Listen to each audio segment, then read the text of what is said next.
அதிமுக ஆட்சியை காப்பாற்றி தந்த எனக்கு சீட் தரவில்லை. சபாநாயகர் தனபால் பரபரப்பு பேட்டி. அதிமுக ஆட்சியை காப்பாற்றி தந்த எனக்கு சீட் தரவில்லை என சபாநாயகர் தனபால் பரபரப்பாக பேட்டியளித்துள்ளார். சென்னையில் செய்தியாளர்களிடம் பேசிய அதிமுக மூத்த தலைவரும் முன்னாள் சபாநாயகருமான தனபால், ஜெயலலிதா மறைவுக்கு பின் ஆட்சியை காப்பாற்றி கொடுத்த எனக்கு சீட் வழங்கவில்லை.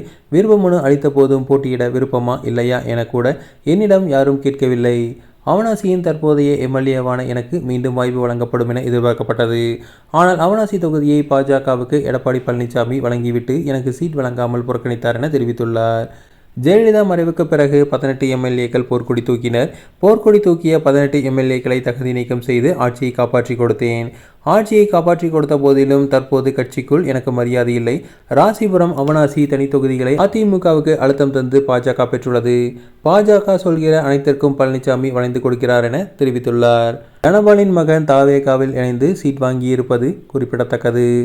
மேலும் தனபாலுக்கு மக்களிடம் செல்வாக்கு குறைந்ததும், அதிகமாக கட்சி பணிகளையும் மக்கள் பணிகளையும் தனபால் புறக்கணிப்பதும் அவருக்கு சீட் கொடுக்காத ஒரு காரணமாக எடப்பாடி தரப்பில் சொல்லப்படுகிறது.